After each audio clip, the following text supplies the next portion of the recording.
Hello everybody, welcome back to my YouTube channel. Today in this video I am talking about Idex stock. In this video we talk about stock pros and cons and technical analysis and latest news about it.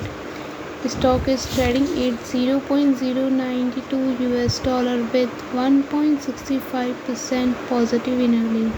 We can easily see stock was volatile for a day. The volume of stock bought recently not all-time high, so the fundamental stock is much pretty better than other pain stock. Before buying and selling the stock, please consult your financial advisor. Today's video is done. Thanks for watching. Please subscribe my YouTube channel and like the video and also comment all related queries.